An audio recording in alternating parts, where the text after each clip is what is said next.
Үнэнбаа Зөв намын хамт олон Монгол улсын баруун хэсэгт орших Улаанбаатар хотоос 1000 км-ийн зайтай Завхан аймгийн Улайстай хотод ажиллаж байна. Үнэнбаа Зөв намын хамт олон 2019 оны 9-р сарын 16-наас 21-ний өдрүүдэд Завхан аймгийн Улайстай сүмийн төв хэсэгт орших хөгжимт жүжигэн театрт Завхан аймгийн ард иргэдтэй уулзалт зохион байгуулах. Энэхүү уулзалтаар ард иргэдэд тулгамдж байгаа асуудал, улсын эх орны хөгжил чухам ямар ажил хийх хэрэгтэй гэд иргэдийн олон асуултад хариулт өгөхөөр энэ өдөр уулзалтыг зохион байгуулах юм. Уулзалтын ажлын хүрээнд Үнэнбаа Зөв намын хамт олон Монгол улсын их сургуулийн оюутан залуучууд, ерөнхий боловсролын сургуулийн хүүхэд залуучууд, ард иргэд төрийн албан хаагчид хариуцлага лекц уншиж ард иргэдтэй нэг өдрийг хамт өнгөрөөсөн.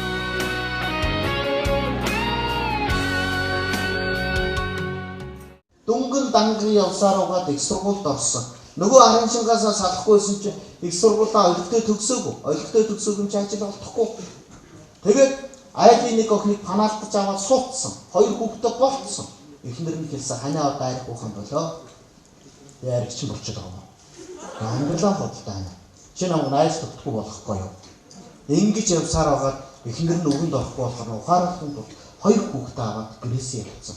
Нөхөр юу гэсэн гэж эхнэр нь надаас алчлаа гэж арих усаргаа тийм амьдрал руу орцсон. Одоо явж ичээд тэрийг хассан. Та яагаад аригцсан болцсон бэ? Миний эхнэр надаас салгаад ирсэн.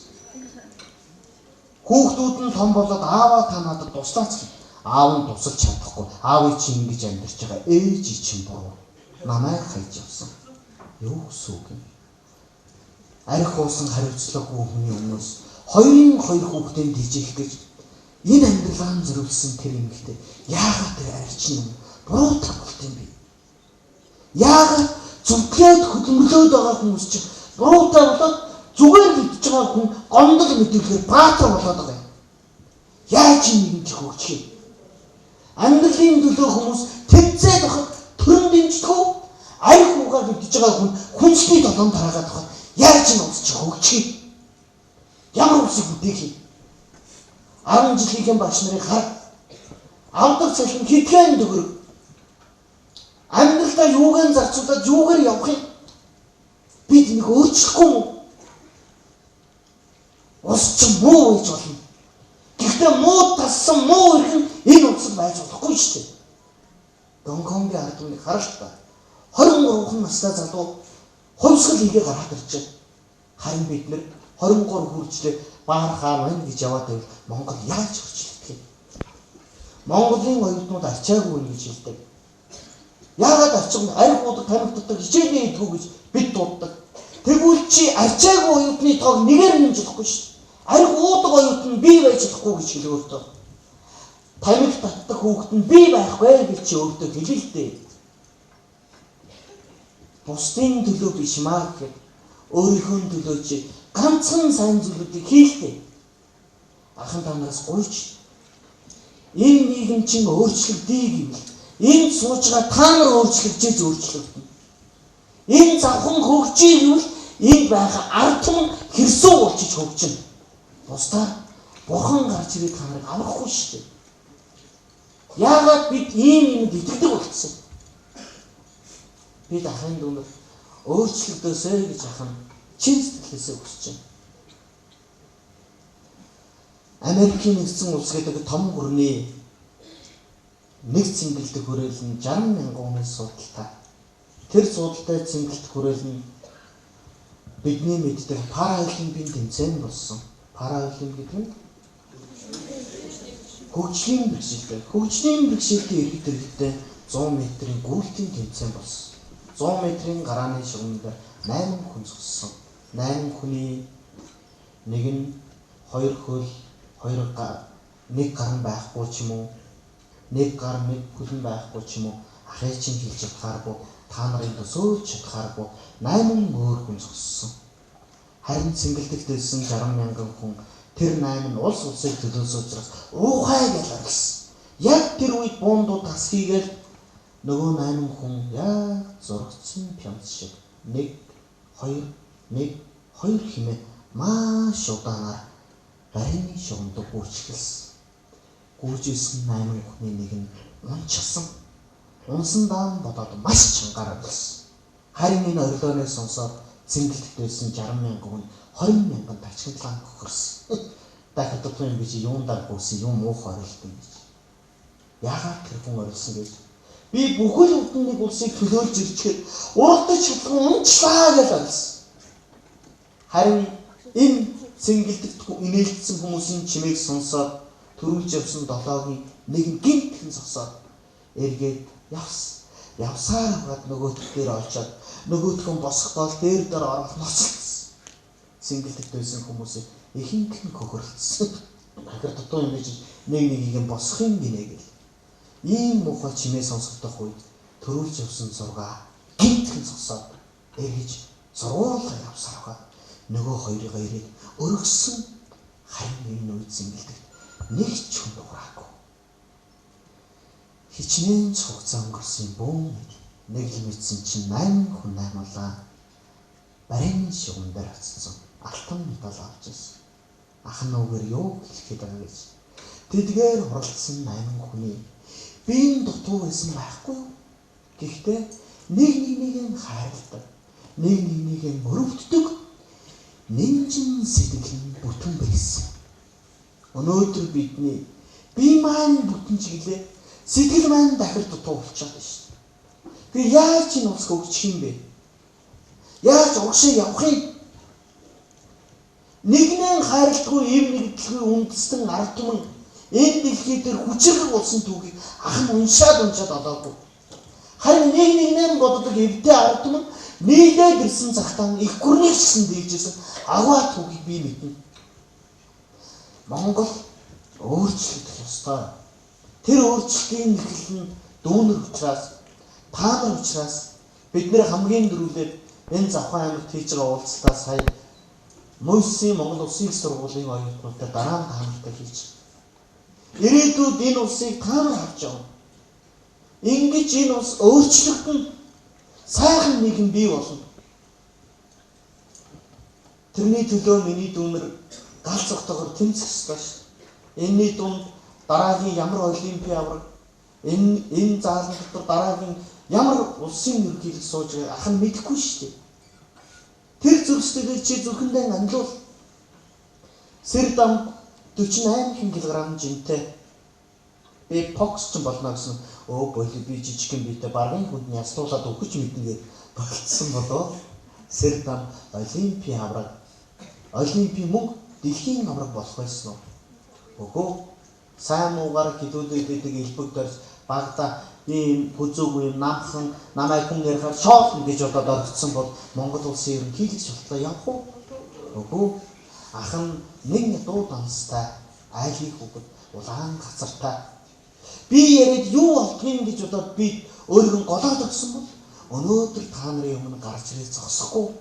Улсаан өөрчлөе гэж улс төрийн нам удирдаад ажиллахгүй байсан байхгүй юу?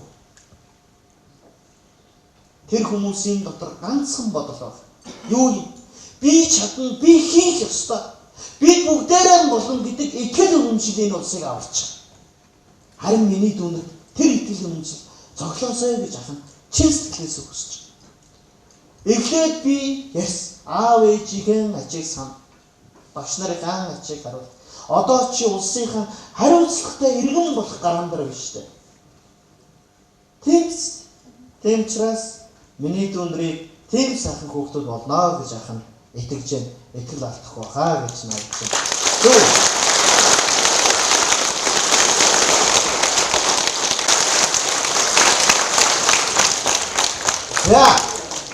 За би энэ ууралдаг жишээг ярих уу, өөр жишээ яриад дуусгах уу? Ууралдаг манайхаа гоорм ууралдаг. За. Эрдний нэг улсад их хууртай хаан байж гинэ. Тэгээд тэр хааныхаа уурыг яаж даах вэ гэж дөвшөнд нь их боддог гэж юм. Хаан уурлах юм бол дөвшөндийн толгойг авчих гэдэг. Амьд бол тийм тулд арга болцсон. Нэг ухаантай дөвшөнд сэтгэсэн.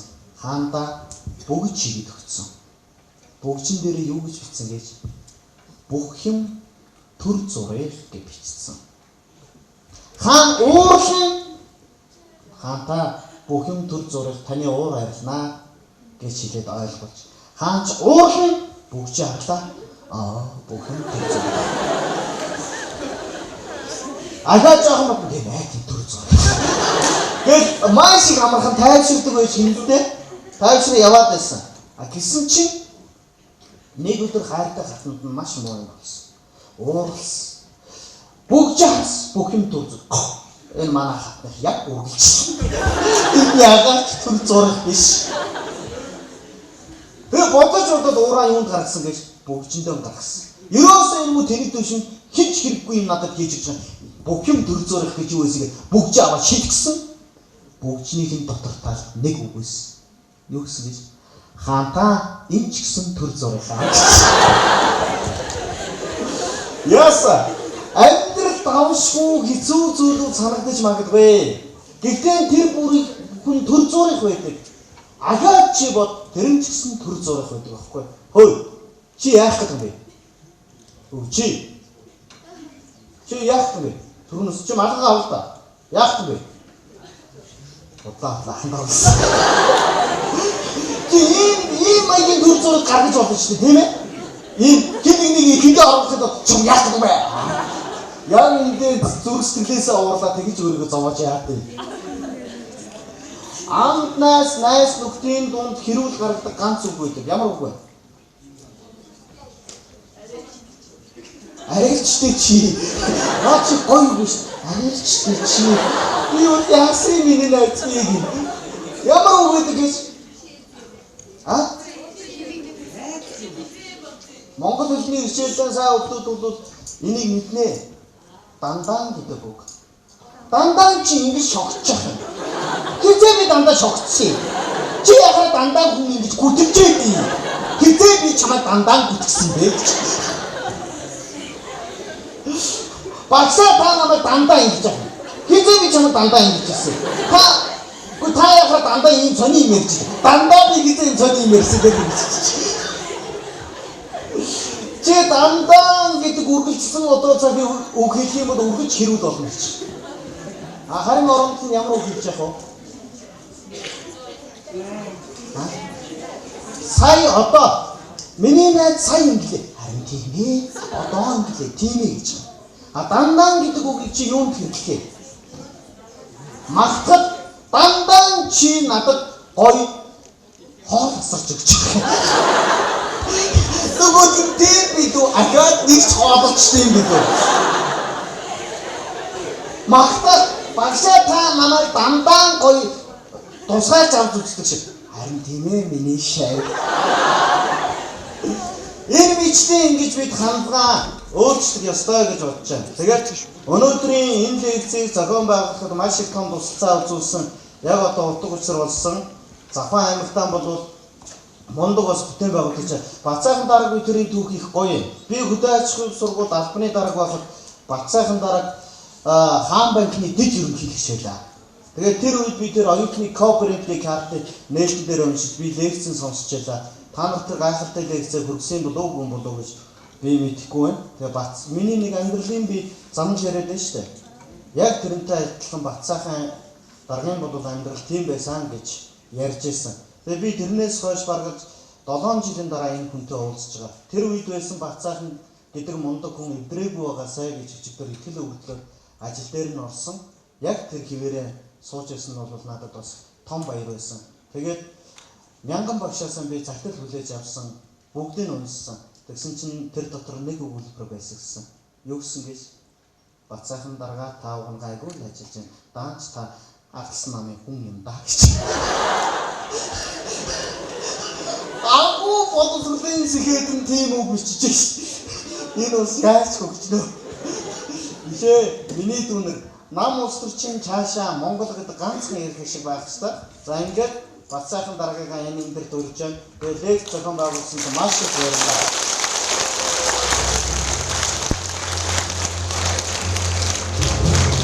Энэ ай май болтой.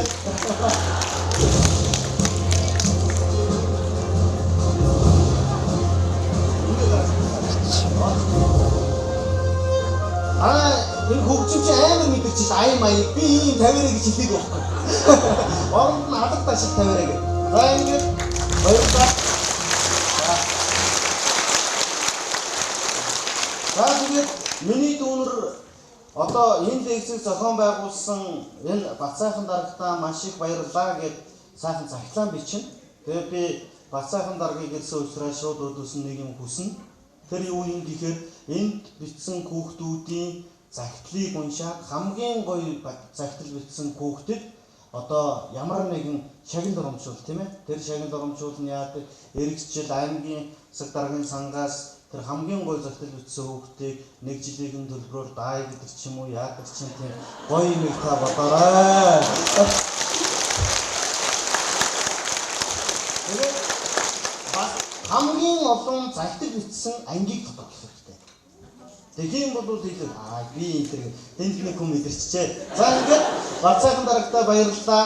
Тэгээд эрхэм дүнэртээ баярлалаа. Бацайхан даргын дараа манай ерөнхий нэрийн бичгийн дарга Батлан шиг гээд гой залуу ахаас ч гой царайлаг залуу гоё юм ярина. Баярлалаа.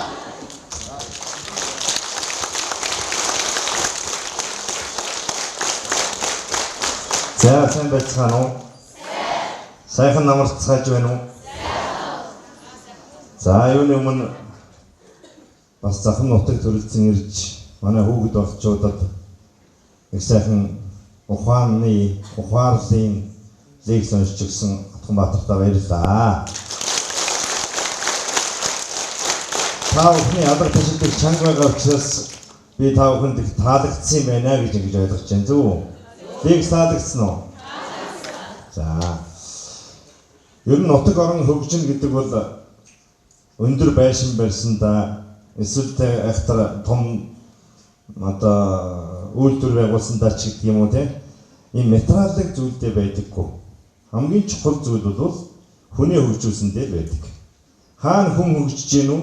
Тэнд улс орон хөгждөг. Хүн хөгжөөгүй газар бол ерөөсөө хөгждөггүй. Тэр сайхан өндөр барилга нь хэдхэн жилийн дараа балгас болоод үлддэг. Тийм учраас Завхан аймаг бол хөгжлийн гол түлхүүр хүч бол хүн гэж ойлгож байгаа. Тийм учраас бид хүний хөгжүүлэхийг чиглэсэн оюунлаг завханчууд гэдэг хөгжлийн хөтөлбөр боловсруулаад баталсан. Анх намайг оюунлаг завханчуудаа баярлалаа гэж хэлсэн чинь фэйсбүүк дээр хүмүүс юу гэснийг мэдж байгаа юм нөхдөд. Босton тэгээ тэнэг юм уу гэсэн шүү. Тэгсэн чинь өнөөдөр болохоор бүх аймаг оюунлаг болцсон байгаа. Одоо оюунлаг хөвсгөлчүүд, оюунлаг булганчууд, оюунлаг автайчууд гэдэг бүгд ийм хөтөлбөр гаргаад ирсэн байна лээ. Тэгэхээр тухайн үед оюунлаг завханчууд гэж хэлсэн нэрээ би бас юу гэдгийг Босton тэрэг юм уу гэж загнуулж байсан ч гэсэн өнөөдөр бүгдөө оюунлаг байх юм байна гэдгээ ойлгоцсон байгаад бас баяртай байгаа.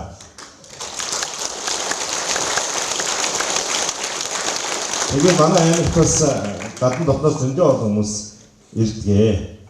Ирээд явдаг юм уусууд байдаг. Тэгээд ирж байгаа хүмүүсээс бол бас үг сонсож жоохон бидний хөгжлийн бас нэг бас том гаргалгаа байхгүй юу. Ер нь холын хүнээс үг сонс гэдэг нэг үгтэй шүү дээ. Манай монголчууд үг дээдс таны аав ээж өвөө эмээ чинь өндөр өгч нь л ингэж хэлж байсан. Тэгэхээр ер нь хүнээс үг сонсно гэдэг бол хөгжлийн нэг хэлбэрээ. Тэгээ Атганбаатар маань тэр намын ажиллаараа явж байгаа юм байна лээ. Битүүрийн нам өөр л төө. Тэгэхдээ бид нар нам өөр гэд бие бинийгээ нэг хязгаарч чаддаг байх ёсгүй байхгүй юу? Тэр нам өстөр нь хамаагүй тэр тусдаа явдаг юм байгаа биз. Хүн гэдэг нэг мөн чанараас байдаг. Хүн гэдэг мөн чанараараа бид тэр 7-8 жилийн өмнө одоо уулзаж ингэж хамтарч ажиллаж исэн. Тэгээд дүү бол яг хүн гэдэг мөн чанараараа надтай уулзсан учраас би яг тэр мөн чанараараа дүү хүлээж авсан. Тэгээд би энэ хүүхдүүдэд чинь лекц уншия гэхээр би зөвшөөрсөн. Тэгээд хэлсэн. Үнэхээр лекц гоё болоод хүүхдүүдэд таалагдчихвэл би очноо. Хүүхдүүд таалагдахгүй би очихгүй шүү гэсэн. Тэгээд энэ манай нэг ажилтан бас ирж лекцийг хамт сонссон л доо. Тэгээ нэг ажилтан лугаа би бичихгүй за ямар байна гэсэн чинь их гоё болж байна. Би очих хэрэгтэй байна уугүй юу гэсэн чинь та очих хэрэгтэй байна гэж хэлсэн. Тэгээд би үрж ирсэн юм аа. Тэгээд энэ сайхан лекцээс та бүхэн бас олон сайхан ухаарл авсан байхаа гэж бодож байна. Нэг хүний ярианаас нэг л зүйлийг олж авахд бол мянга алхсантай тэнцэн шүү. Ер нь бол оюун ухаан бүгдийг ялдаг. Оюун ухаан бүхнийг бий болгодог. Ford гэдэг машин байдаг тийм. Ford машиныг бүтээсэн түүхийг сонсч байсан уу? Тэр Форд гэж нэртэй нэг хүн байсан байна. Тэр хүн одоо цэрэгт явж ирээд цэргийн алба хааж ирээд тэгээд одоо яг тэр үед нэг манайхаар бол сум байхгүй юу, нэг юм тосгонд амьдардаг. Хийх ажил байхгүй, юу хийхээ мэдэхгүй ингээ явж ирсэн байна. Тэгээд нэг хүмүүс цугласан газар очиод чагнаас суудаг байсан юм байна. Хүний яриа сонсоод явж идэг чагнаас. Тэгээд нэг хүмүүс ярьж байхаар хажууд нь очиод зогсчихсан, чагнажсэн чинь гинт нэг тийм санаа орж ирсэн юм. Гэхдээ ер нь хүн дээрээ суухад өөрөө явчихдаг нэг юм хийж болох юм уу гэж. Тэгээд тэрийгээ санаагаа аваад тэрийгээ маш олон жил бодсон, боловсруулсан, хийсэн. Анхны машиныг модон машин хийсэн байна. Мотор хийсэн. Модон машин хийсэн чинь явж исэн. Явж болж исэн. Харамсалтай нэг удаа явахгүй эвдэрч унчаад байсан. Мод юм чинь аргагүй шүү дээ. Нөгөө араа хийчихээр ингээд эвдэрчээд авахгүй. Тэгэхээр нь тэр эвдрээдсэн гэдэнгүү тийм металл болгож эхэлсэн. Ингээд цаашаа хөгжсөөр байгаад энэ Ford гэдэг машин бүтсэн юм түүхтэй. Тэгээд дэлхийн тэр өмтөн болсон тэр залуу. Тэгээ өөрийнхөө нэрээр машинаа нэрлсэн юм түүхтэй байхгүй юу. Тэгэхээр энэ Ford-ыг тэр хүн Ford гэдэг машиныг Ford-од хэн явуулчихсан байх вэ? Тийм. Хүний үгийг сонссноор очсон байгаа байхгүй юу. Оюун ухаан явуулчихсан байгаа байхгүй юу. Тэгэхээр бид нар ч гэсэн дэлхийн брендийг бий болгож чадна. Дэлхийн брендийг бий болгох тийм чадaltaй хүмүүс энэ дотор сууж байгаа. Эргэлзэхгүй байна. Ганцхан хөдөлмөр хэрэгтэй. Хичээл зүтгэл хэрэгтэй тийм. Биднэрт нэг л том дутагдал байдаг. Бид нар жоохон захгүй. Дээр нь бидний бие организм бурхан багш илгээхдээ 2 чих 1 ам илгээсэн мөртлөө бид нар өнөөдөр 2 амтай 1 чихтэй юм шиг байдаг. Тэр бидний буруу тийм. Их сонсоо чигээд 2 чих өгсөн байхгүй юу? Сайн сонсож байгаа баг яриараа гэдэг нэг ам өгсөн. Тэгсэн чи бид нар огт сонсгоо болоод баг гурван гар яриад байгаа юм шиг байна. Энэ бол бидний хөгжлөөс хойш татж байгаа. Тэгэхээр бид аль болохоор хүний үг сонсох ёстой. Олон хүний үг сонсох хэрэгтэй. Хүний үгнээс авах зүйл бий, хаях зүйл бий. Авахгүй их ухаан гэж Монгол сайх ухаан бий. Тийм учраас энэ хүмүүсээс үг сонсож явах хэрэгтэй юм. Тийм болохоор би гаднаас ирсэн томилтоор ажиллаж байгаа хүмүүсийг бас лиг сонирхуулах ийм дуртай байдгийг. Өнгөрсөн хавар санхүү эдийн засгийн сургуулийн ректор байсан доктор профессор Батчаргал гэж хүн ирлээ. Би бас надтай уулзсан. Тэгээ би бас хэлсэн. Гэхдээ манай бизнесүүдэд нэг лиг сонирхож байгаа гэсэн. Болно шүү дээ. Тэгээ энэ зах дээр ажилладаг бүх бизнесүүдийг урилга өгж байгаа нэг лиг сонирхуулсан энэ театрт яг ийм хүрээнд. Тэгээ тэр бизнесүүдэд маш их таалагдсан. Тэгсэн чинь аймгийнхаа театр руу орж ирээгүй бизнесмен тэнд дотор байж шин. Юус орж ирээгүй. Гэхдээ та энэ театрт орж ирж юм үздэг юм гэсэн. Гүй бид нар чинь тэгэл зав байдгүй шүү дээ. Өглөө гараад юм азраад орой харахгүй болсон хойно буугаал тий. Тэгэл нэг гэрчтэй харих мэнд болдгоо шүү дээ. Энэ театрт энэ орж иж үзээгүй шүү дээ гэдэг. Тэгээ тэрнээс хойш энэ театрт орж ямар юм бэ гэж ингэж бас хэлсэн байдгийг. Тэгэхээр тухайн нутаг орон хөгжиж гин үгүй юу гэдгийг бид нар өнөөдөр арай өрөөсгөл хараад энэ байшин баригдаж гин үү, зам баригдаж гин үү энэ төргээ хараад байгаа. Илүү үтэйгээр харж болох юм нь юу юм бэхээр энэ театрт нь хичнээн хүн зөвлөж байна. Спортын талбай дээр хичнээн хүн зөвлөж байна. Энэ хоёрыг л харах хэрэгтэй юм шиг байна. Оюун ухаан нь хөгжиж байгаа хүн урагштай явах хүн бол театртаа ирдэг юм байна. Дэлхийн сонгогдгүйч энэ театраас л гарсан байдаг шүү дээ. Энд ирж суусан хүмүүс л байдаг. Жоохон ункамуутай нь болохоор тойроод өгöd байдаг юм байна. Тойроод өгөхөөр хаагур явт юм гэхээр годомжаар юм уу дэлгүүр мэлгүүр тэгсгээ тийм. Тийм учраас би сайн хүн болъё, ирээдүйд хөгжил гэж бодож ирвэл их зүйл сонсож явах хэрэгтэй юм шиг байна. Тийм болохоор зохион дэрж байгаа хүмүүсийг бид бас санаа бодлыг сонсож энэ хүмүүсээс бас оюуны капитал авч явах хэрэгтэй. Тийм болохоор өнөөдөр энэ лекцийг зохион байгуулсан юм аа. Тэгээ би одоо нэг олон зүйл ярихаар ахаад лекц болчих гээд шүү дээ тийм ээ. Тийм учраас би маш товчхон хүүхдүүдтэй нэг 2-3 зүйлийг бас хэлье гэж бодож байгаа. Завхан аймгийн ирээдүйг хэн авч явах юм бэ? Та нар тийм үү? Та нар авч явнаа. Завхан аймгийн ирээдүйг та нар авч явахын тулд одоо яах ёстой вэ? Хөдөлмөрлөх ёстой байхгүй тийм. Ирээдүйд нэгэн цаг мөчид та нарын нуруунд дээр энэ аймаг ирнэ. Хүссэн үсээгүй. Тэр үед та бэлэн үү гэж өөрөөсөө асуух ёстой. Тийм учраас өглөө болгон босоод өөрөөсөө би бэлэн үү гэж асууж байгаарай гэж би захиж хэлэх гэсэн. Би бэлэн үү те? Би өчигдөр хичээл хийгээгүй. Урчигдаад би нэг PC руу орсон. Тэ? Тэгээ одоо би өнөөдөр бэлэн үү? Тэгвэл өчигдөр урчигдрынхаа алдсныг өнөөдөр маргааш нөхөх хэрэгтэй. Илүү цагаар ажиллаж нөхөх хэрэгтэй шүү. Аав ээжүүдтэй чинь нэг илүү цагийн мөнгө энэ гэдэг өгдөг юм байгаад байд үз. Тэр чинь бол илүү цагаар ажиллахын төлөө хөлс өгöd нь шүү. Уг нь бол бид нар өөрсдөө илүү цагаар ажиллах хэрэгтэй байхгүй. Илүү цагаар ажиллах хэрэгтэй. Тийм учраас өглөө болгон өрөөсөө би бэлэн үү гэж асууж байгаарай гэж нэг захий. За хоёр дахь нэг зүйл бол бурууг бусдаас бүү хай. Зөвхөн өөрөөсөө хай. Бид нар бурууг бусдаас хайдаг шүү дээ. Зөндөө хайдаг. Чи наавдгүй яатсан бэ асуусан чинь үгүй унаад шалбарцсан юм аа. Яагаад унчих гэсэн. Үгүй би өгн бодмонд их сайхан явж исэн бохгүй юу. Тэгсэн чинь тэр долгор тэр урдуур гүйж ухаар нь энэ юу хийж юм болоо гэд харж ичл урдтаа байсан юм харж байгаа гэсэн юм аа. Тэгээд долгороос болоод би хөндлөж өгчлээ гэдэг байна.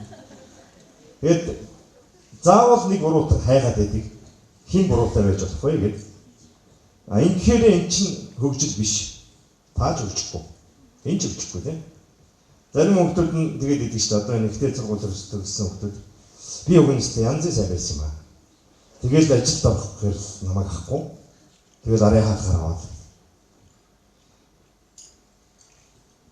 Тэгэхээр нэг одоо нэг имээ нэг охиноо дагуулад надад ирсэн.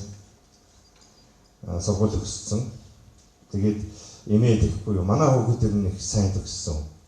Толгой бол гавл. Тэгээд энэ тэнд шалгалт зардагдахаар манай хүүхд очиод нэгээр гарчдаг. Тэгээд авдгүй. Тэгээд 2-3-аар гарсан хүүхдэд авчдаг.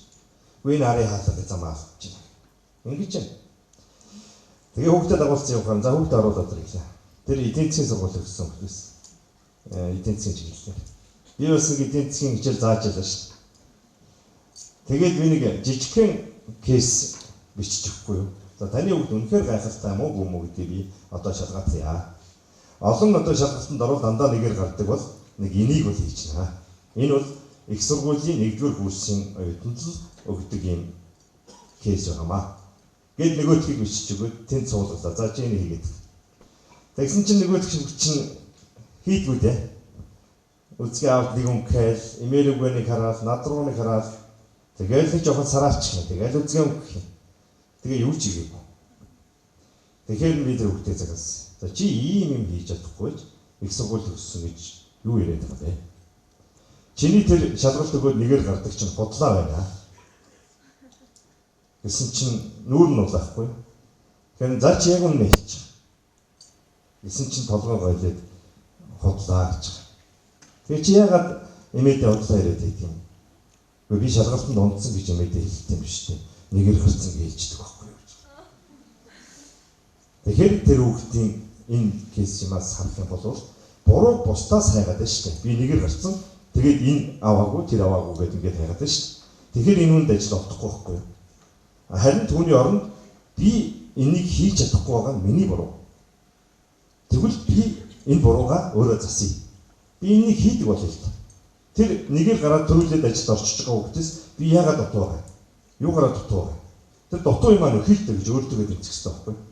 Тэгэхээр бурууг бусдаас биш өөрөөсөө хайчаа, бусдаа биш өөртөө дэмжих. Бид нар чинь заримдаа нэг уур нүрхээр нэгээ заандаа давна үз. Ирчүүд бид нар заандж байгаа юу? Хаяа нэг тийм би юу? За огт хүн заандаагүй ирчүүд байвал гараар өгөх. Огт хүн заандаагүй. Нэг л байгаа юм шүү. 2 3. За тиймэрхүү байгаа юм. Тэгэхээр чинь ерөнхийдөө юу харагдаж байна вэ гэхээр энэ танхим сууж байгаа хүмүүсийн дийлэнх нь буруу бусдаас хайдаг юм байна тийм. Буруу бусдаас хайхаар хүн заандаж өгч байгаа байхгүй чийлэг гэдэг биест янз бүр байсан чийлэг гэж байна тийм. Өөрийгөө занд одоо тийм өөртөө тэмцэх өөрийгөө ял. Өөрийгөө ялна гэдэг бол их том алхам шүү. Тийм учраас энийг та бүхэндээ бас захиж хэлье. Өөрийгөө ялаа.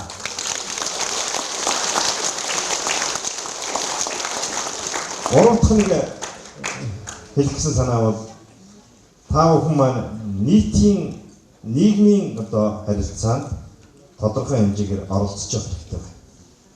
Манай залуучуудын нэг том алдаа бол нийгмийн харилцаанд оролцохгүй шүү дээ. Энд тэнд одоо юу гэдгийг нэг хорол зурлаа лекц сонсгол тийм ийм болонгууд за яах вэ? Надад дутуу гэж үгүй. Тэрэнд ороод би усаа аваад үлийг хагалж яалтаа гэдэг ингээд үлдээд байдаг тийм. Тэгэхээр тэнд нэгсэндөө мэдээлэл авч чадахгүй шүү дээ. Мэдээлэл авахгүй учраас мэдээлгүй байгаа хүн ойд төрсөн сармагчтай гэж хэлсэн шүү дээ. Тийм үг байдаг хаа. Тэгээд учраа олохгүй төрөл яваад байгаа байхгүй юу?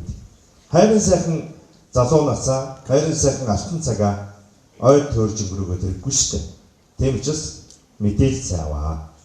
Хүнээс юм сайн асууж, мэдээлэл сайн авч, Facebook бол сайн мэдээллийн бааз. Тэгэхдээ харамсалтай нь бид нар Facebook-ыг маш муу хэрүүлийн бааз болгож чадна шүү дээ. Энэ сошиал орчныг бид яах вэ? Тэ? Одоо энэ сошиал орчныг цэвэрлэх ямар арга байна? Хүмүүс янз янзаар ярьж байгаа. Ерөөсөө энийг цэвэрлэх арга нь бид нар өөрсдөө шүү дээ. Бид нар өөрсдөө муу юм тэнд тавьхаа болж ирдэг тийм. Одоо та нар Facebook руу ороод хараарай. Нэг сайн мэдээ тавьхаар доор нэг лайк байхгүй заа. Юу ч байхгүй. Нэг муу мэдээ тэгж гинэ гэж гараад ирэнгүүт зүгээр овооролдож өгч байгаа үстэй тийм. Гэхдээ тэгэхээр бид нар хаашаа яваад байна? Тэгээ нөгөө нэг гэр дэрийдүү чинь хайч баа тийм. Нөгөө аймаг орнуудыг авч явах хүмүүс маань хайч баа. Ингээ ховоор авч явах юм уу одоо яах юм бэ тийм. Тэгэхээр бид нар өөртөө анализ хийх хэрэгтэй болж байгаа.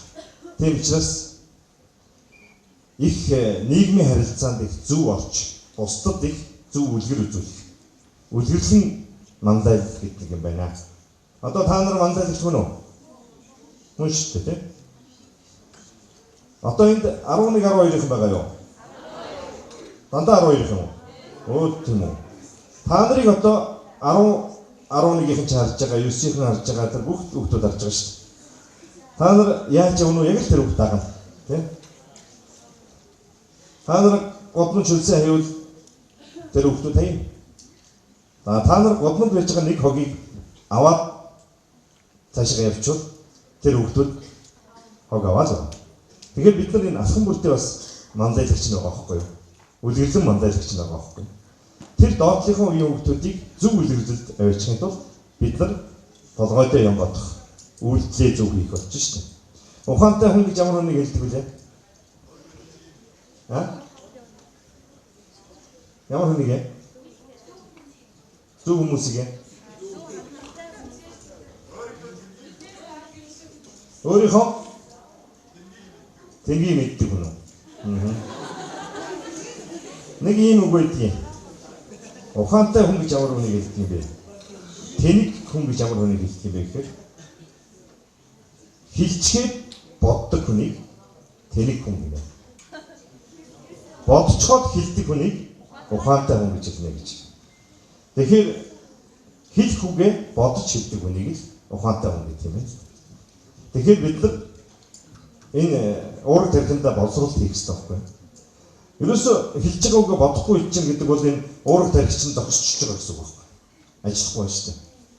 Та нар годмонд явж байгаа тийм хүмүүс зөндөл байдаг үстэй тийм. Тэгэхээр тэр хүмүүсийг бид нар бас буцааж үлгэрлэх ингээд олон нийгмийн үүрэг даалгаврууд тав бүхний нуруунд дээр ирж байгаа маа. Тийм учраас тав бүхэн маань одоо эргэжил эсэлтийн ерөнхий шалгалтаа өгнө шүү дээ тийм. Одооноос бид бэлтгэхгүй бол эсэлтийн ерөнхий шалгалтанд 800 оноо авч байгаа хүүхд хэд байгаа лээ? 1-2 хүн байгаа. 800 оноо аваад ирэх юм бол багшийн 800 мянган шагныг гээд болцол гаргацсан шүү дээ. Тэгэхээр 800 мянган төгрөгийг багштаа өөртөө 800 оноо авахын төлөө та бүхэн өөртөө тэнцэх хэрэгтэй байхгүй юу? Яг чадсан 800 оноо авах. За өөрийгөө яг чадаагүй нь яадаг вэ гэхээр би өгн сайн байсан юм аа тэгээд алцгүй тед муу дүн авцсан. Эсвэл тэр дээгүүрэлэг дарганаар нэг юм ээжчих боллоо тийм. Гээд ингээд яриад байдаг шүү дээ. Тэгээд ааваа ээжээ илүү танд хүн байвал яваач. Би тэр сургуульд ормоор байна шүү дээ. Илүү арай хатгаад гэж. Нөгөө маав ээжигээ зовоод. Тэгээ нөгөөдөл нь нэрээ суучин да. За манай хүүхд нэг хэдхэн оноо дутсан юм байна. Гэхдээ энийг л оруулаад гэх юм. Ийм юмыг хийж байгаа хүүхдүүд бол бас их ухамсаргүй байна гэсэн үг шүү дээ. Тэгэхээр ухаантай байхын тулд өөрийгөө ялах ёстой. Ухаантай байхын тулд хүрх ёстой зэгтээ хүрх хэрэгтэй. Хүн бол зоригтой амьдрах сайхан. Зориг гэдэг бол тэр дээр хатсан од. Тэр од руу хүрэхийн тулд маш олон бэрхшээлийг давна. Бэрхшээл бүхний цаашид амжилт байгаа. Тэгээд би энэ яриагаа нэг үгээр бас өндөрлөё гэж бодож байна. Тэрхээ өмнө нэг бодцыг бас хийя гэж бодож байна. Дөрөв Отгонбаатар бас нэлийн үгийн урнаар хатгачгаад гарлаа шүү дээ. Энэ хүүхдүүдийг нэг юм бодоорой нэг юм амлаач гэдэг. Угаасаа сайн оюутан гэдэг хөтөлбөр байгаа. Аймгийн засаг даргын сайн оюутан гэж хөтөлбөр байгаа. За энэ хөтөлбөрт одоо сайн сурж байгаа хүүхдүүдийг хамруултыг тэтгэлэг болгохыг 500,000-аас 2 сая төгрөгийн тэтгэлэг нэг хүүхдэд. За энэ шалгаруултыг хийхдээ тухайн хичээлийн жил гаргасан амжилтаа хэмжиж байгаа. Амжилт гэдэг нь нэг оролдоо олимпиад тэмцээн биш. Тэр нэг хэсэг нь түүнээс гадна бусад үзүүлэлт нь. Одоо жишээлбэл оюутан хүнд бол тухайн хичээлийн жилд гол чанар нь яаж өссөн юм? Бусад дээр илтгэлийн уралдаан, эрдэм жилгээний хурал ийм юмнуудад орсон амжилтууд энэ үзүүлэлтүүд. За ерөнхий боловсролын сургуулийн 12 дугаар ангийнхны хувьд бол 9 сарын 1-ээс 6 сарын 1 хүртэлх хугацаанд үзүүлсэн амжилтаар өрнөжиж байгаа. Тэгээд нэг 20-оос 25 хүүхэд одоо тэтгэлэг олгодог юм аа. Энэ жил ч гэсэн тэрийг олгож байгаа. Тэгэхээр дараа жил бол 5 хүн тэтгэлэг авах болцоотой. Тийм учраас би хамгийн сайн загтал бичсэн 3 хүүхдийг хэрэгжил ихтэй сургуулийн авахт нь тус бүр 1 сая төгрөгийн тэтгэлэг хамруулъя гэж амлаж байна.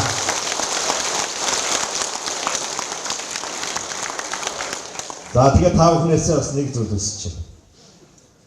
Энэ шалгаруултыг шударга хийнэ. Тэ? Мэргэжлийн хүмүүсийн бүрэлдэхүүнтэйгээр шударга хийнэ. Би өөрөө ч уншиж үзсэн эхний шалгуулсан сэдвийг. Тэгжээ шалгаруулна. Ямар нэгэн хөдөлгөөний үед орохгүй. Та бүхэн харин нэг зүйлийг амнаасаа битээ гаргаарай. Би уг нь ёстой гайхалтай сайхан юм бичсэн чинь арын хаалгадаад хасаа хийчихлаа гэж. Өөрөөр хэлбэл бурууг бусдаас битээ хайгаарай тий. Бурууг зөвхөн өөрөөсөө хайгаарай. За ингээд төгсгөлд нь та бүхэндээ нэг уриалгын шинжтэй үг хэлье. Энэ маань юу юм гэхээр амжилт хэмээх хаалгыг бэрхшээл хэмээх саадыг төвчээр хэмээх түлхүүрээр нээж амжилтын өргөөнд хамтдаа зочилцгоё гэж. Өөрөөр хэлбэл бидний үн бэрхшээл ирж байгаа бол амжилт энэний цаанд байгаа шүү гэж харна. Энэ бэрхшээлийг даван туулах хүч нь бол миний төвчээр шүү гэж бод. Тэгэхээр амжилтын төлөө бүгдөө л дуртай байгаа үстэй. Амжилтын өргөөнд орохыг хүсэж байгаа үстэй.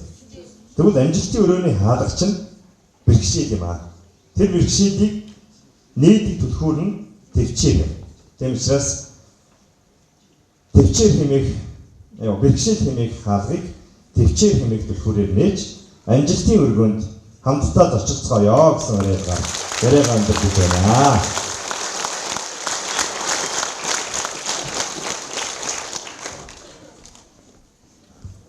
Нэг дүрм судлын, нэг бодлого бодол сурах гэдэг төлөвлөгөө байдгүй. Ховрхон тийм маш хов. Энэ дотор 10 хүртэл магадгүй тийм төлөвлөгөө байна. Тийм учраас өдөр болгон төлөвлөж сурах. Төлөвлөхийн тулд хүнд юу хэрэгтэй юм бэ гэхээр жижигхэн бяцхан тэмдэглэлийн дэвтэр хэрэгтэй. Тэр тэмдэглэлийн дэвтэр дээрээ өглөө тэдэн цагтыг нь энгинтэйг нь өдрийнхөө бүх ажлыг төлөвлөх ёстой. Ингэж төлөвлөх юм бол миний дүүнэр амжилтанд хүрнэ гэж дүүнэртээ хэлхийг хүсэж байна. Тэгээ бүгдээ хамтдаа нэг цаг хугацааг үнцэнтэй байлгаж төлөвлөхийн төлөө нэг сайхан алга жишээлх үү. Одоо юу гэх юм? 4 жилийн дараа 4-р курст орсон таарсан чи ах би нэг жоохон муу сураад байна гэж ярьж болохгүй шүү дээ. Бүх зүйлээ төлөвлөө сурцгаа. Надад ийм боломж байгаа юм байна гэдэг өөрийнхөө боломжоор ингэж ярьдаг хэлдэг мундаг болосоо гэж дүүнээс чин сэтгэлээс үсэж. За хоёр дахь сэдв рүү орно. Хоёр дахь сэдв юу юм бэ гэхээр хоёр дахь сэдв бол миний дүүнэраа би ном унших шалтгаантай гэж хэлье. Ном бол ертөнцийг харах ах нь бол ном унших шалтгаан байгаа гэж хэлдэг. Яагаад байгаа юм? Ер нь бол бид сошиалд маш олон цагийг өнгөрөөж байгаа. Сая судалгаа гарсан, хамгийн сүүлийн судалгаагаар Улаанбаатар хотод амьдарч байгаа 10-аас 17 насны хүүхдүүдээс 1000 хүүхдээс судалгаа авсан дундаж Facebook-ийн хэрэглээ 3 цаг. Тэр арай бага юм биш үү гэж. Бид ном унших шалтгаантай байхгүй. Шалтгаантай. Яагаад шалтгаантай байг гэдэг тухай бид үүнийхтэй хэлж өгье гэж бодсон. 2005-аас 2006 онд хятадын зах зээл дээр хизээж борлогдож байгаагүй хэмжээгээр нэг л ном борлогдсон. Тэр чон сүлд байхгүй. Тэгээд чон сүлд гэдэг ном яагаад ийм их борлуулалттай байгаа юм бэ гэдгийг судлаад үзсэн. Зэнрон гэдэг зохиолч чон сүлд гэдэг ном маш их борлогдсон. Судлаад үзсэн юм асуудал юунтай байсан бэ гэж. Энд чонтод харж үзсэн юм байна уу? Зөндөө. Тэгвэл юу гэдэг 2005-аас 2006 онд хятадын зах зээл дээр тийм их борлогдсон чон сүлд гэдэг ном байлаа гэж бодоход тэр номыг хятадууд тийм их хэмжээгээр авч уншиж байгаа бол монголчууд уншихгүй байх магадлалтай. Яагаад гэвэл хятадууд талын хөгч чонтод таарч үзхийг хүссэн байхгүй. Тэгээ одоо би магадгүй тэр үед 2000 онд ч юм уу хятад очоод 1000 онд очоод лекц унших юм бол та нар чон гэдэг амттай таарч үзсэн үү гэвэл яг үзээгүй гэж хариулна. Одоо явчихаа та нар чон гэдэг амттай таарч үзсэн үү гэвэл бүгдээрээ юу гэх юм? Үзсэн гэж хариулна. Яаж таарсан? Би уншсан юм а гэж. Судалсан юм а гэж. Яг ингэж. Альва юм ингэж явж байгаа шүү. Гэтэл манайхан яах вэ гэхээр уншихгүй. Ном уншихаар нойр хүрдэг, ном уншихаар болдоггүй, ном уншиж байгаа сошиалд байж ах нь илүү үр дүнтэй. Тийм учраас бид үүнийхтэй ингэж зөвлөх гэдэг. Ном унших зайлшгүй шалтгаан байна гэж. Тэгээд 2016 оны өвөл би явж исэн чинь нэг хөтлөө явж исэн чинь олимпийн мөнгөн медаль Сумья гэдэг хүнтэй таарсан байхгүй. Сумьятай таарсан. Тэгээд би Сумьяд өстө баяр үргээ, за өстө баяр үргээ танд өстө Монгол улстай мөнгөн медаль авчихсан баяр үргээ дэмждэг шүү, маш их хүндэлж байгаа шүү, хайрлаж байгаа шүү хэлсэн чи баярлалаа гэж хэлсэн. Би тэгээд Сумьягаас нэг зүйл асуусан байхгүй. Та энэ мөнгөн медалийг олон жилийн нөр хөдөлмөрөөр авсан байх та гэж хэлсэн. Хариуд нь Сумья юу гэсэн гэж? Маш олон жилийн нөр хөдөлмөр орсон.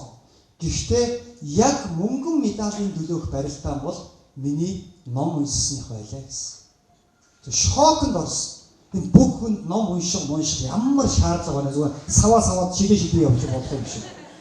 Гайхс. Та ном унших юм гэж тийм ээ би сүүлийн 2 жилийн хугацаанд номдоо нөхөрсөн минь үр дүн өнөөдөр би яг мөнгөн медалийн төлөөх барилдаанд ялсан юм а гэж. Тэгээ би эндээс юуг ойлгосон бэ гэсэн чинь ерөөсөө би сүүлийн 2 жилийн хугацаанд хэлж байгаа. Дэлхийд алдартай улс төрч, дэлхийд алдартай бизнесмен, дэлхийд алдартай тамирчдын сэтгэл зүгээр амьдрч чадсан юм а гэдэг. Амьдрч чадсан. Тийм учраас Сумья гэдэг тэр эмэгтэй олимпийн мөнгөн медалийг авсан. Тэгээ яагаад юм бэ гэсэн нэр яг тэгсэн юм бэ? Сумьятай барилддаг эмэгтэй Японы бүх байсан. Санаж байна уу? Тайрбал үстэй. Одоо Япон улстай зарим зараа зогсож байгаа нэгэн бүсгүй байгаа. Хин гинэ? Тийм. Мацумото гэдэг эмэгтэй. Тэр Мацумото гэдэг тэр эмэгтэй яасан бэ гэсэн чинь дэлхийн хошоо авраг. Гурав байна уу? Хошоо. Тэр үед хошоо байсан байна. Тэгээ хошоо авраг маш мундаг хүүх байсан. Тэгээд ерөөсөө Сумья яасан бэ гэхээр дэвжин дээр гарахтаа дэлхийн нийт намайг ялагдана гэж харж ирсэн баха. Магадгүй манай монголчууд миний дасгалжуулагч би намайг дэмждэг цус нэгтэй элэг нэгтэй хүмүүс намайг ялна гэж хэлсэн болохоос дэлхийн нийт намайг ялагдана гэж харж ирсэн. Гэхдээ надад тэр дэвжин дээр яг мөнгөн медалийн төлөө гараад барилдах тэр дэвжиний агшин бол надад ялтын сэтгэл зүй 100% байсан юм гээд. Маш хэдхэн секунд нь 20 секундэд 16 байгаа зүг биш шүү дээ. Тэгэж яасан. Тийм учраас ялтын сэтгэл зүй таанаас олж авсан байна. Ном үйс. Манайхан дэгдэн шүү дээ. Би дуучин болноо хамаагүй.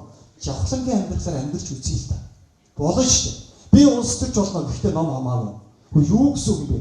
Улс төрч болохын тулд юу гэдэг агаанарт ордонод явахыг улс төрч болох гэдэг шүү дээ. Өөрөө судлаад хийгээд хэлхийг хэлж байгаа маа гэж хэлдэг. За тэгээ ном унших төлөө яах вэ? Тийм. За тэгвэл яаж унших вэ? Одоо дөрмөө ярилцъя. Тэдээс тэдэн цагийн хооронд ном уншина гэдэг өөртөө 2 цагийг зарцуулах юм бол та ном уншдаг болно. Тэрнээс намайг 7 хоногийн дараа мартсан шүү дээ. Хэн нэгэн тэмдэглэлийн дэвтэр гаргаж хөөрхий юм хөдөлсөн чинь чи яагаад тэмдэглэлийн дэвтэртэй болцсон юм? Гэхдээ нөгөө Батшиг гэдэг нэг ах ирээд ингээд тэмдэглэлийн дэвтрийн тухай би ингээд цагаа тэмдэглэж штэ гэсэн чинь юу гэх юм? Тийм үү, тийм болсон юм уу? Батшиг гэж юм бэлээ. 14 хоногийн дараа хэн нэгэн ном уншсан. Чи ном уншдаг болчих. Юу тийм ном уншдаг болсон юм лагийн худлаа чи хизээ юм байсан юм. Тэгээ 21 хоногийн дараа хэн ном уншихэд гоё ярьсан шүү дээ гэсэн чинь. Ном уншиж яах чам. Шаал тэнийг чи гэдэг юм те. Альс бат шиг чи юм билээ 21 хоногийн дараа мартсан ш. Тийм учраас би төрөлдөх ёстой нөгөө тэмдэглэлийн хат гэдэг. За тэгвэл номыг яаж унших юм бэ гэж.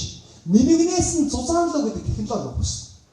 Хамгийн ихний ээлж нь одоо юу гэдэг чонсууд гэдэг ном магадгүй гоё юм байна гэдээ аваад уншдаг. Худалдаж авч явахдаа гүн шоконд орно шүү дээ. Оо ямар зузаан. Яаж барнаа, яаж дуусгана. Гэртээ аваач та эхний нэг хуудсыг уншлаа, хоёр дахь хуудсаа өмнөд орчныг уншлаа. Дэлхийн 35 орны бестселлер 36 дахь орн бол Монгол юм аа гэж уншаад байж итэл нойр нүрлээ нэг тухалцтаас унших ёстой. Аль учраас унших ёстой шүү. Дахиад ингээ өргөжлөлтөний 2 3 хуудас уншчихад нойр нүрээд унтаад өгнө. Тэнгүүтээ яах юм? Нөгөө нэг зузаан номоо шкафын доогоороо шидчих. Яг цагаан сарын үеэр л гэрээс олдно. Ээж цэвэрлэгээ хийж явахдаа тоосон дараас ном гаргаж хөө чи уншихгүй бол өгсөндөө юу яасан бэ? Тэ? Ном авахулсан юм бэ? Тэ ахын дүнээр хизээш ном уншихгүй. Тийм учраас нэмэгнээс нь зузаан жоо гэдэг технологи. Тэгээ нэмэгэн байх шалтгаан юу юм бэ гэхээр сургамжт өгүүлдэг үү шүү дээ, тэ? Эндээс эхлэе.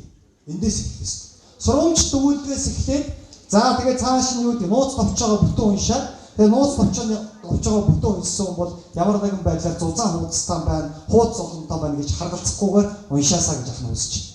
Ахыхаа нууцтай дуурж байгааг бодоход манай эхнэр төрж байгаа шиг байна. Нойроо ялан ди чадчихлаа. Заахан тест нойроо маргааш хэлсэн бүгд хамтдаа ялан дийлэн заяа. За яаж? Ах нь 2013 12 оноос эхлүүлээд оюутны төгсөж явах үедээ яасан бэ гэсэн чинь ах нь юу байсан? Улаанбаатар гэсэн хотод Монгол Улсын их сургуулийн автобусны буудлын дээр түүц ажилладаг байсан. Төргөн үйлчлэлийн эцэг. Тэгээд түүц ажилладаг байсан чинь 2016 оны сонгуульд манай найз нэр дэвшгээр ингээд юу яасан? Өөр хангаа явсан. Тэгээд би найзаагаа дэмжихээр явсан бохоггүй хамт. Тэгээд хамт явхад бол би хоёр дүүгээ хоёулын жил болгоны ирж ин түүцэн дээр суугаач гэдэг. Тэгсэн чинь манай хоёр дүү хоёулаа тэр үед нэг дүү маань оюутан болж исэн дүү маань юу яагаад би энэ жил танаа түүцэн суухгүй гэж. Хүү яасан чад мөнгө хэрэггүй мөс чи би зуны 3 сар хичээлээ хийнэ. Би анагаахаа оюутан болж байгаа. Өөрийгөө хөгжүүлмээр байна гинэ. Тэгэхээр би хамгийн баг дүүгээ чи суух уу гэсэн чи сууна гэж. Ганцаараа сууж чадах уу гэсэн чи би чадахгүй байхаа. Гэхдээ би найзтайгаа очиж болох уу гэж. Тэгэхээр хөдөнөөс найзтайгаа хүрээд иргээд агуулаа хүрээд ирээд найзтайгаа хүрээд ирсэн. Тэгээд тэр хоёр манай хаалгаар орж ирэхдээ айгүй биеиндээ хайртай happy байсан. Чи бол миний хамгийн хайртай найз гэж үнсээ. Нөгөө чи бол миний хамгийн сайн найз. Хоёулаа бурзаанаа.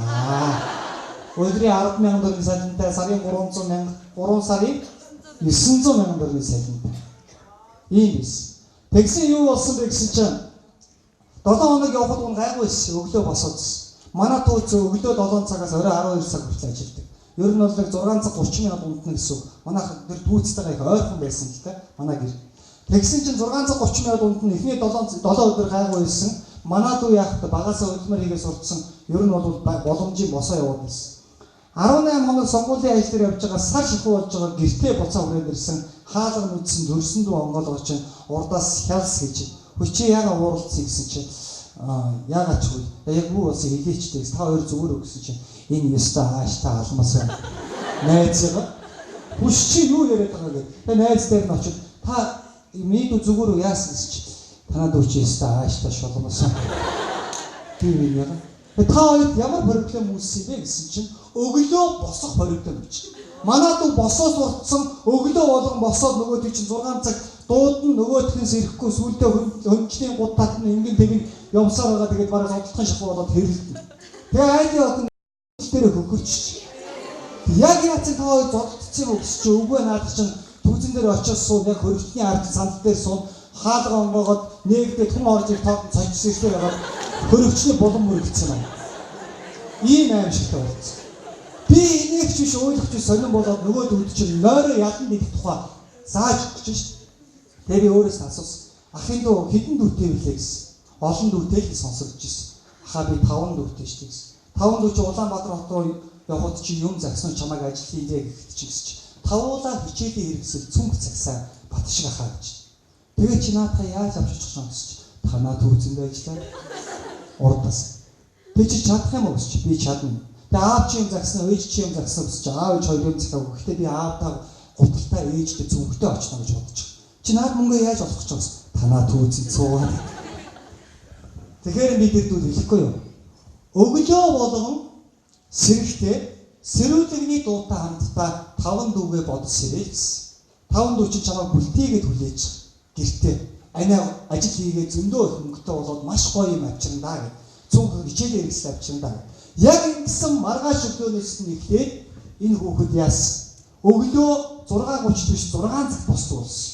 Тэгээ 30 минут одоо юу хийчихэд хичээлээ хийчихэд хими хичээлдээ мундаг тийм хүүхэд байсан.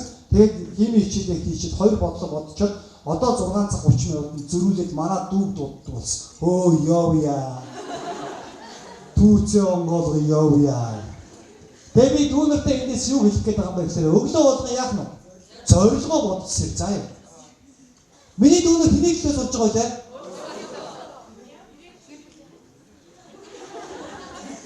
Яг энэ школоор 30 жилийн орсон би өөртөө үнэндээ маш их харамсдаг. Миний дүүнэр их орныхоо төлөө сурж байгаа шүү дээ. Яагаад гэвэл өнөөдөр ээж аавд яг тэрээ сургаж байгаа байхгүй. Би хэрвээ эцэг одоо нийгмийн ажилтны сургуулиуд дээр болж би эцэгчүүдэд сургалт хий гэж боддог байгаа байхгүй. Зөв оролцоо гэдэг сургалт. Бид нар хүүхдийнхээ хүмүүжил хэрхэн эргэн нөлөөж болох юм бэ? Хүүхдээ хичээлээ хийх. Хийхгүй хүүхд нь яваад ах ч юм уу жоохон зөрөнгүүд нь чи өөрийнхөө төлөө сурж байгаа. Би чиний наад хэрэгэндх юмыг авахгүй. Яг ингэж цагт тий. Бид их орныхоо төлөө сурж байгаа. Жирээнийг малчин мөрдөл их орныхоо төлөө малаа маллаад хөдөлмөрлөж байгаа шүү дээ. Яагаад гэвэл миний дундраа тэр хүний малсан малыг Улаанбаатар хотод амьдарч байгаа бат шиг худалдаж аваад өвлийнхөө эд чинь тэрлэж байгаа. Тэр хүн хэний төлөө байх вэ? Их орныхоо төлөө гэж. Хөдөлмөр бүхэн хэний төлөө байдгийг? Их орныхоо төлөө шүү. За ёо. Би өнөөдрөөс эхлээд их орныхоо төлөө сурж байгаа байна гэж өөрсдийг ойлгосоо гэж хүсэж байна. За мөрөөдлийн тухай ярив. Ер нь мөрөөдөл нүдэндээ харагдсан мөрөөдөл бодит болно гэж байгаа шүү дээ. Тэ? Энэ бол дэлхийн харилцааны урлаг тэр дундаа сэтгэлгээний урлаг талаас онл болсон. Ерөөсөө бүгдээ хамтдаа нүдэндээ харагдсан мөрөөдөл гэж. Америкийн нэгдсэн улсын Калифорни мужид нэг багш 5 дугаар ангийн сурагчдаа мөрөөдөл бичүүлсэн. Бүх хүүхдүүдэд юу гэсэн бэ гэхээр та бүхэн гэртээ очиод миний мөрөөдөл гэдэг сэдвээр зохион бичдэг бичээрэй гэсэн. 30 хүүхэд бүгдээрээ гэртээ очиод миний мөрөөдөл гэдэг сэдвээр зохион бичдэг бичих юм байна гэдэг ангийн хаалга руу бүгдээрээ гүгээд гарах гэсэн чинь багш нь даалгавар дээрээ нэг даалгавар нэмж өгсөн. Хүүхдүүдээ та нар гэртээ очиод миний мөрөөдөл гэдэг зохион бичдэг бичихтэй яг байгаа бодит амьдралдаа тохируулаад бичээрэй гэсэн. Байгаа бодит амьдралдаа. Хүүхэд бүхэн байгаа бодит амьдралдаа маргааш нь мөрөөдлөө бичээд ирсэн. Манай аав ийм ч учраас би ийм ч болно. Манай аав цагдаа учраас би цагдаа болно. Манай аав одоо багш учраас би багш болно. Манай ээж хуульч учраас би хуульч болно гэх. Бүх хүүхдүүдийн мөрөөдлийн нөө амьдралыг нь багш мэддэг юм чинь харчаад энэ багш болно гэж байгаа маань аав нь багш онц. Энэ хуульч болно гэж байгаа маань ээж нь хуульч онц гэж тавиад ирсэн. Тэгсэн чинь нэг л хүүхдийн мөрөөдөл өөр байж л дээ. Монти гэдэг жаалгуудын мөрөөдөл. Би Америкийн нэгдсэн улсын Калифорни мужид Америкийн нэгдсэн улсуудыг дэлхийд алдартай морин баримттай болохыг мөрөөдөж чинь. Миний морин баримт тэдэн хүн суун тийм хэмжээний одоо морин баримт ажиллаж байгаа хүмүүстээ тийм хэмжээний цалин өгнө. Тэдэн морь уралтна. Тийм хэмжээний одоо хүмүүстэй хамтран ажиллан дэлхийн баячууд ирж морин тойруулалтаа одоо морин уралдаан үзэн гэж өөрийнхөө мөрөөдлийг гайхалтай бичсэн. Багш ганцаараа Монти гэдэг жаалгууд дүн тавиагүй учраас багш дээр очихдаа багшаа би дүн авах гэсэн юм аа гэсэн. Монтиг юу гэсэн багш? Чи байгаа бодит амьдралдаа тохируулж мөрөөдлөө бичээгүй хийсүү мөрөөдөл бичсэн учраас чамд дүн тавихгүй. Маргааш мөрөөдлөө өөрчлөлт ирээрэй гэж явуулсан. Маргааш нь Монти гэдэг жаалгуу ширээн дээрээ суугаад байсан. Тэгсэн чинь мөрөөдлөө өөрчилж ирээгүй байсан багшааж бичсэн бэ гэсэн чинь ширээн дээрээс нь дэвтрийг авсан үдсэн нөгөө мөрөөдөл нь хэвээрээ. Би Америк нэгдсэн улсын Калифорни мужид Америкийн нэгдсэн улсуудыг дэлхийд алдартай морин баримттай болохыг мөрөөдөж байна гэдэг гой мөрөөдөл нь хэвээр байсан байхгүй. Тэгэнгүүт нь багш нь хэлсэн. Би чамайг байгаа бодит амьдралдаа тохируулаад мөрөөдлөө өөрчилж ир гэсэн гэвээс тэгээд ингээд загнасан чинь Монти гэдэг жаалбуу 5 дугаар ангийн хүүхэд багшаа байгаа бодит амьдрал гэж яг юу хэлээд байгаа юм бэ гэж. Хариуд нь багш нь үгс. Танаа ээж чинь нас урцсан. Танаа аав чинь арх чинь та хоёр хүний чингэлэг бууж амьдардаг штеп. Яг энэ амьдралдаа тохируулаад мөрөөдлөө биш дээрээ л гэсэн. Одоо юу гэсэн? Одоо Монте гэдэг жаалтгүй нэг л зүйлийг багштай хэлсэн. Багшаа надад өнөөдөр A гэдэг дүн чухал биш ээ. Надад өнөөдөр миний хүсэл мөрөөдөл зориг чухал юм аа гэж хэлсэн. Одоо энэ бол 1970 он болсон үед энэ одоо Америк нэгдсэн улсын Калифорни мужид гэдэг ихэр алдартай морин фермертэй Монтигийн морин тойролцоо байна л да. Тэгэхээр бид өөрөөсөө юу гэж хэлэх гэдэг юм бэ гэхээр хүсэл мөрөөдөлтөйгөө төлөө тууштай байх хэрэгтэй шүү. Хүсэл мөрөөдлөө биелүүлж чадсан хүн амжилтанд хүрэх юм аа. Хүсэл мөрөөдлөөс тавилгүйгээр хүсэл мөрөөдөлтөйгөө хамтдаа амьдарч чадсан хүн амжилтанд хүрэх юм аа гэдгийг хань хэлхийг хүсэж байгаа маа. Бид өнөр амжилтанд хүрээсэй гэж.